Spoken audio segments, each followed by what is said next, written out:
ভুট্টাগুলো ছাড়িয়ে নিয়েছি, এখন হচ্ছে জল বসিয়ে তার মধ্যে ভুট্টাগুলো দিয়েছি, সাথে দিয়েছি নুন আর হচ্ছে চিনি, যাতে এই ভুট্টার মধ্যে মানে ভেতরে ঢুকে যায়, ব্যালেন্সটা ঠিক থাকে। এখন এগুলোকে ছাড়াবো, সেদ্ধ করে নুন আর হচ্ছে চিনি দিয়ে ভালো করে সেদ্ধ করে এখন ছাড়িয়ে নিয়েছি। এখন হচ্ছে এটার মধ্যে দেবো হচ্ছে গোলমরিচ, দেবো গোলমরিচ দেবো আর একটু নুন দেবো আর দেবো বাটার।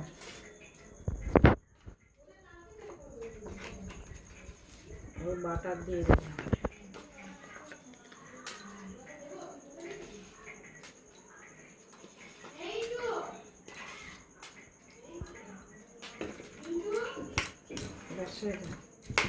বাটার দিয়ে ভালো করে মাখলাম। এই হচ্ছে এখন গন্ধরাজ লেবু একটুখানি দিয়ে দেবো।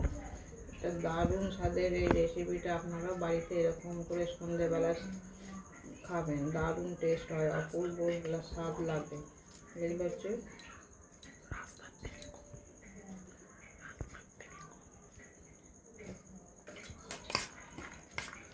দেখুন, এখন এই গ্লাসে এখন তুলবেন।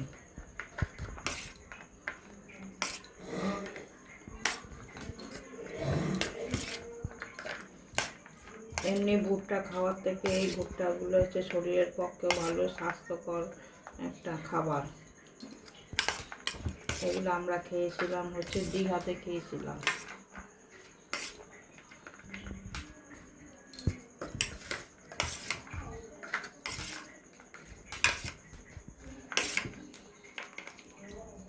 ভিডিওটা যদি ভালো লাগে লাইক শেয়ার কমেন্টস করবেন না, আর আমার পাশে থাকবেন, সাবস্ক্রাইব করে পাশে থাকবেন নিত্য নতুন ভিডিও দেখার জন্য। বাজার থেকে না কিনে আপনারা বাড়িতে এরকম স্বাস্থ্যকর খাবার খাবেন।